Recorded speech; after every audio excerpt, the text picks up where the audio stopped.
the harvest is rich, but the laborers are few. மத்தேயு 9:21. அறுவடை மிகுதி, வேலையாட்களோ குறைவு. இது கிறிஸ்து வழங்கும் வாழ்வு தரும் நற்செய்தி. கிறிஸ்துவே உமக்கு புகழ். இயேசுவில் அன்பார்ந்த சகோதர சகோதரிகளே, அன்பார்ந்த பிள்ளைகளே, அன்பார்ந்த தொலைக்காட்சி விசுவாசிகளே, இந்த நற்செய்தி வசனத்தை படிக்கும் போதெல்லாம் எனக்கு 2 அனுபவங்கள் ஞாபகத்துக்கு வரும். ஒன்று, புரூனை நாட்டிற்கு தமிழ் மறையுரைக்காக சென்ற பொழுது அங்கு 3 வாரம் தங்கியிருந்தேன். அங்கு ஏராளமான கத்தோலிக்க கிறிஸ்துவர்கள், பல நாட்டினர். ஆனால் அவர்களுக்கு பணிவிடை செய்யக்கூடிய குருக்களோ 2 பேர் மட்டும்தான். அதுவும் ஒரு கோவில் தலைமையகத்திலிருந்து 100 கிலோமீட்டர் தூரத்தில் இருக்கின்ற இடம். ஆகவே ஒருவர் நிச்சயமாக அந்த இடத்துக்கு செல்ல வேண்டும், இன்னொருவர் அங்கு தலைமையகத்தில் இருந்து பணியாற்ற வேண்டும். நான் சென்ற பொழுது அந்த இருவரில் ஒருவர் ஒரு மேற்படிப்புக்காக ரோமைக்கு சென்று விட்டார். ஆக எஞ்சி இருப்பது ஒரே ஒரு குரு. நான் அங்கு ஒரு 3 வாரத்திற்கு சென்ற ஒரு விருந்தினர் குரு. அப்படி திருப்பலிகள் ஆற்றிக்கொண்டு இருக்கும் பொழுது இங்கேயும் அங்கேயும் அந்த குருக்கள் அலைந்து கொண்டிருப்பார்கள். போக வேண்டும், வர வேண்டும். பிறகு மற்ற காரியங்களை இறை மக்கள் செய்தார்கள். திருப்பலி இல்லாத இடங்களிலே வார்த்தை வழிபாடு நடக்கும். நற்கருணை பெட்டியிலிருந்து யூக்கரிஸ்டிக் மினிஸ்டர்ஸ் என்று நற்கருணை கொடுக்கக்கூடியவர்கள் நியமித்து அவர்கள் நற்கருணையை எடுத்து கொடுப்பார்கள். திருப்பலி இருக்காது, இப்படி வழிபாடு நடக்கும். தினம் தினம் அந்த காலை வழிபாட்டில் மக்கள் எல்லாம் வந்து அந்த கட்டளை ஜெபம் சொல்லுவார்கள், தி ஆஃபீஸ் ஆஃப் ரீடிங்ஸ் என்று. அந்த ஜெபங்கள், வாசகங்கள் எல்லாம் அங்கு அவர்கள் நடத்தி கொண்டிருந்தார்கள். ஒரு விசுவாசம் உள்ள ஒரு வைப்ரண்ட் கம்யூனிட்டி என்பதை பார்க்க முடிந்தது. ஆனால் குருக்கள் இல்லை. ஏனென்றால் அது ஒரு முஸ்லீம் அரசு. ஆகவே அங்கு பணி செய்த வேற்று நாட்டு குருக்களை, வெளிநாட்டு குருக்களை அனுப்பிவிட்டது. அதே போன்று வேற்று நாட்டு சகோதரிகள், சிஸ்டர்ஸ், அவர்களையும் நாட்டை விட்டு அனுப்பிவிட்டது. அவர்கள் சொன்னது, நீங்கள் உங்கள் மக்களிடமிருந்தே இப்படி பணியாளர்களை உருவாக்குங்கள் என்ற பொழுது தினம் தினம் வழிபாட்டில் அவர்கள் இந்த கருத்தை வைத்து ஜெபிப்பார்கள். அறுவடை மிகுதி, வேலையாட்களோ குறைவு. அறுவடையின் ஆண்டவரே, எங்களுக்கு பணியாட்களை அனுப்பும் என்ற மன்றாட்டு எல்லா வழிபாடுகளிலும் ஆத்மார்த்த விதமாக ஜெபிப்பார்கள். ஏனென்றால் அவர்களுக்கு மேய்க்கக்கூடிய ஆயர்கள் தேவை. ஆயர்கள் அங்கு உருவாக்கப்பட வேண்டும். பிறகு அங்கேயே 2 குருக்கள் உருவானார்கள். அதில் ஒருவர் நான் சென்ற பொழுது விகார் அப்போஸ்டலிக்காக இருந்து பிறகு ஆயர் பட்டம் பெற்று இருக்கிறார். மொத்தம் 3 பேர். அதில் ஒருத்தர் பிஷப். வேலையாட்கள் குறைவு. ஒரு அனுபவம். 2வது அனுபவம், ஆஸ்திரேலியா நாட்டில் சென்ற பொழுது ஒரு தூர இடத்திற்கு நான் திருப்பலி வைக்க சென்றேன். அங்கு பங்கு தந்தை இல்லை. ஒரு சகோதரி தான் அந்த பங்கை வழிநடத்தி கொண்டிருக்கிறார். எல்லா காரியங்களையும். திருப்பலி வேண்டுமா, எங்கேயாவது ஃபோன் செய்து யாரையாவது அருகில் இருக்கக்கூடிய குருக்களை அழைத்து ஞாயிறு திருப்பலியை வைப்பதே சிரமமானது. ஆக மற்ற அருட்சாதனங்கள் எல்லாம் இந்த சகோதரியால் கொடுக்கப்பட்டது, திருப்பலியும் பாவசங்கீர்த்தனத்தையும் தவிர. அப்படி இருந்த பொழுது என்னை அவர்கள் கேட்டார்கள், ஃபாதர், அருகில் ஒரு கோவில் இருக்கிறது, அங்கு ஒரு சிறிய கிராமத்தை போல ஏறக்குறைய ஒரு 40 குடும்பங்கள் இருக்கிறார்கள். அங்கு திருப்பலி வைத்து 13 மாதங்கள் ஆகின்றன.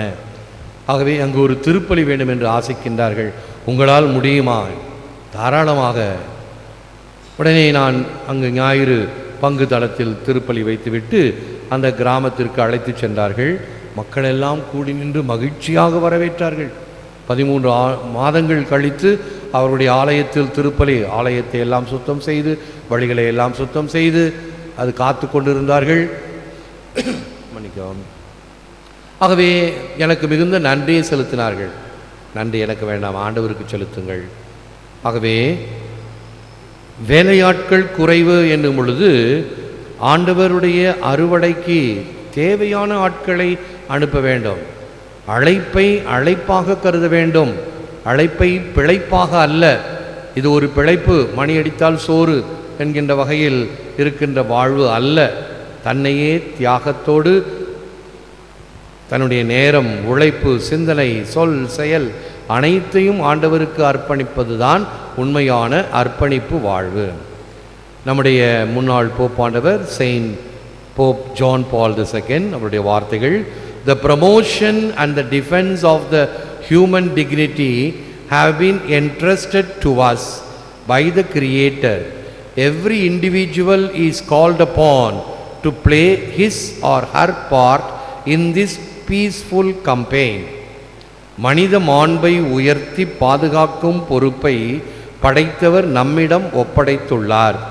ஒவ்வொரு தனிநபரும் அமைதியான பாணியில் தனக்குரிய பங்கை அளிக்க முன்வர வேண்டும். ஒவ்வொருவரும், ஞானஸ்நானம் பெற்ற ஒவ்வொருவரும் அரச குருத்துவ திருக்குல கூட்டத்தில் நாம் பங்கேற்கிறோம். எனவே இறை இயேசுவினுடைய அருட்சாதனங்களை கொடுப்பதற்கு, அவருடைய வார்த்தைகளை கொடுப்பதற்கு, அவருடைய ஆறுதல் தேறுதல் மொழிகளை கொடுப்பதற்கு நாம் ஒவ்வொருவரும் முன் வர வேண்டும், செயல்பட வேண்டும். நான் பெற்ற இன்பம் பெருக இவ்வையகம், வான் பற்றி நின்ற மறைபொருள் சொல்லிடின் ஊன் பற்றி நின்ற உணர்வுறு மந்திரம் தான் பற்ற பற்ற தலைப்படும் தானே. நமக்கு கொடுக்கப்பட்ட இந்த விசுவாச ஒளி, அதை பிறரோடு பகிர்ந்து கொள்ள வேண்டும். அது எப்படி நம்முடைய வாழ்க்கையிலே எதிர்படுகின்ற நபர்களிலே, நேற்று என்னுடைய அலுவலகத்தில் 2 அனுபவங்கள். ஒன்று, ஒரு கிராமத்திலிருந்து அங்கு பெண் மாப்பிள்ளை நம் பங்கு கோர்க்கமேடு ஓலை எழுத வந்தார்கள். ஒரு 9:30 மணிக்கு ஓலை எழுத வந்தார்கள். அவர்களை எல்லாம் அலுவலகத்தில் அமர வைத்து அவர்களுடைய பேப்பர்களை எல்லாம், ஞானஸ்தான சர்டிஃபிகேட் எல்லாவற்றையும் சரி செய்து பார்த்து ஓலை எழுதி கொண்டே அவர்களோடு பேசி கொண்டிருந்தேன். அப்போ ஒரு வயசானவர் அப்படியே முறைச்சி அப்படியே பார்த்துக்கிட்டே இருந்தார். முறைச்சி பார்க்கல, நல்ல பார்வை. அவருடைய பார்வையில் ஒரு என்ன தெரியுது, ஒரு திகைப்பு தெரிந்தது. உடனே எழுதி கொண்டே இருந்தேன். என்ன ஐயா திகைப்பாக பார்த்துக்கிட்டே இருக்கிறீங்க? ஃபாதர், நீங்கள் எங்கள் பங்குக்கு வந்தால் அவ்வளோ நல்லா இருக்குன்னு ஆசைப்பட்றேன் அப்படின்னு. அப்படி தான் இங்கேயும் ஆசைப்பட்டாங்க. ஆசை இருக்குது, அரசால அம்சம் இருக்குது, கழுதமேக்கேன்றது வேறு. எங்கே பணி செய்யணுமோ அங்கே தான் பணி செய்வோம். ஏன் அப்படி சொல்கிறீங்க? எங்கள் ஊர்லலாம் ஓலை பங்கு சாமியார் எழுத மாட்டார், உபதேசியார் எழுதுவார். எழுதிட்டு போய் எங்கள் கை காட்டுவார், கை போட்டுவாங்க.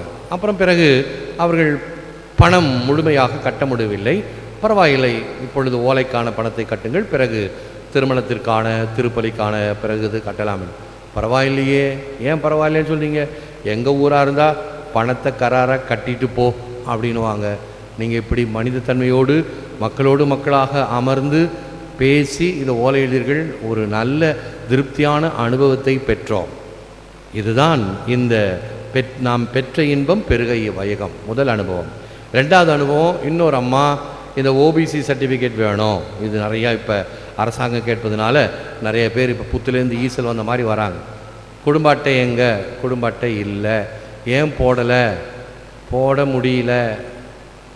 நீங்கள் எங்கள் வீட்டுக்கெல்லாம் வந்தீங்க தான், ஒன்றும் போட முடியல. ஏன், என்ன காரணம்? பலவிதமான சாக்கு போக்குகள். உடனே சரி, நீ செய்ய வேண்டும் என்றால் இந்த குடும்ப படிவம், இதை பூர்த்தி செய்து எடுத்து வா, உனக்கு தருகிறேன் என்று அனுப்பினேன். மாலையில் மறுபடி வந்தாங்க, எல்லாம் பூர்த்தி செய்துட்டு வந்தாங்க. அப்போ அந்த படிவத்தை பார்க்கும் பொழுது தான் அந்த குடும்பத்தை பற்றி முழுமையாக விவரம் தெரிகிறது.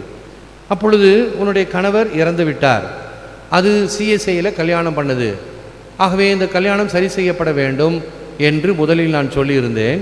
படிவத்தை பார்த்ததும் உன் கணவர் தான் இறந்து விட்டாரே, ஆகவே கல்யாணத்தை பற்றி இப்பொழுது பிரச்சனை இல்லை. உடனே அந்த அம்மா சொன்னிச்சு, ஃபாதர், இதனால தான் குடும்ப அட்டை போட முடியல. முன்னாடி வந்து நான் கேட்டேன், அதுங்க போய் சர்டிஃபிகேட் வாங்கிட்டு வா, இங்கே போய் சர்டிஃபிகேட் வாங்கிட்டு வா அப்படின்னாங்க. நான் எப்படி அலையிறது? இப்படின்னு சொல்லியிருந்தா நான் உடனே போட்டிருப்பேனே ஃபாதர். அதுதாம்மா, அதாவது பிற சபைகளில் திருமணம் செய்திருந்தால் அது செல்லாது, ஞானஸ்தானம் மட்டும்தான் செல்லும். மற்ற அருட்சாதனங்கள் எல்லாம் கத்தோலிக்க திருச்சபையிலே வாங்க வேண்டும். உன்னுடைய பிள்ளைங்கள்லாம் வாங்கியிருக்கிறாங்க. நீ ஒருவேளை இந்த திருமணம் பெறாமல் இருந்தால், இப்போது கணவர் இறந்து விட்டார், ஆகவே அந்த பந்தம் இல்லை, இனி பிரச்சனை இல்லை, உடனே நான் போடுறதுக்கு ஏற்பாடு செய்கிறேன். அப்போ அந்த பெரிய பையனுடைய ஞானஸ்தான தேதி இல்லை, புது நன்மை தேதி இல்லை, இங்கே தான் ஃபாதர் வாங்கினான். அப்போ அவன் பையனை அனுப்பு, படித்த பையன் தானே அனுப்பு. எங்கள் கம்ப்யூட்டரில் தேடி பார்த்தோம், இல்லை.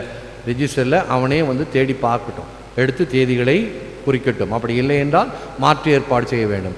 அந்த அம்மாவுக்கு சர்டிஃபிகேட் கொடுத்து அனுப்பினேன், குடும்ப அட்டை இல்லை, சந்தா கட்டவில்லை, ஆனால் திருப்தியாக சென்றது.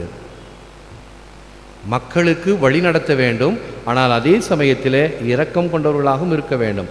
ஆண்டவர் இயேசுவினுடைய பணி அப்படித்தான் இருந்தது. அவர் பாவங்களை மன்னிக்கும் பொழுது ஏன் இந்த பரிசேயர்களுக்கு கோபம் தெரியுமா?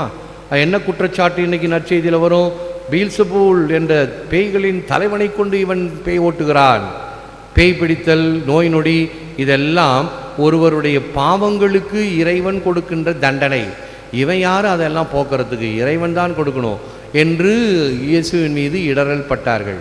இயேசுவினுடைய பாணி என்ன? நோய் நாடி, நோய் முதல் நாடி, எது இதற்கு காரணமோ அதை அவர் எடுக்கின்றார். இந்த தூண்டிலிருந்து அவர்களை விடுவிக்கின்றார். அதைத்தான் இயேசு செய்கின்றார். அதை நமக்கு மறுபடியும் கொடுக்கும் பொழுது அவர் கூறுகின்ற வார்த்தைகள், I have no hands but your hands to reach out to the needy. I have no feet but your feet to take me in your world. தேவையுள்ளவரை தொட எனது கரங்களை தவிர்த்து, உனது கரங்களை தவிர்த்து எனக்கு வேறில்லை. உனது உலகுக்கு என்னை இட்டு செல்ல உனது கால்களை தவிர்த்து எனக்கு வேறில்லை. நீதான் என்னை உலகிற்கு அறிமுகப்படுத்த வேண்டும், உன்னிலிருந்து என்னை தெரிந்து கொள்ள வேண்டும் என்பதுதான் இயேசு நமக்கு கூறுகின்ற வார்த்தைகள். பிரான்சிஸ் ஆஃப் அசிசி உடைய வார்த்தைகள், it is no use walking anywhere to preach unless our walking is our preaching. Preach the gospel at all times and when necessary use words. போதனை சாதனையாகாவிடில் எங்கு சென்று போதித்தும் பயனில்லை. நான் சொல்பவைகளை என்னுடைய வாழ்க்கையிலே வாழ்ந்து காட்ட வேண்டும். இறை வார்த்தையை எப்பொழுதும் போதி, தேவைப்படின் வார்த்தைகளை உபயோகப்படுத்து. ஆகவே இறை வார்த்தையை சொல்லுகிறோம். இறை வார்த்தையை படித்த பிறகு இப்பொழுது ஒரு 2 அனுபவம் சொன்னேன். வெளிநாட்டு அனுபவம் 2, உள்நாட்டு அனுபவம், என்னுடைய அனுபவம் 2 சொன்னேன். இந்த அனுபவங்கள் இந்த வார்த்தையை உறுதிப்படுத்துகின்றன. இந்த வார்த்தைகள் எப்படி வாழப்பட வேண்டும் என்ற ஒரு கருத்தை நமக்கு தெளிவிக்கிறது. மனத்தோடு வாய்மை, மொழியின் தவத்தோடு தானம் செய்வோரின் தலை.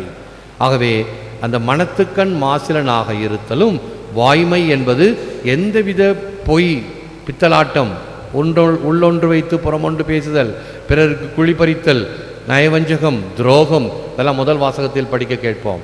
இறைவனுக்கு துரோகம் செய்தல், இவைகள் எல்லாம் நமக்கு தீவினையை தான் தரும், சாபத்தை தான் தரும்.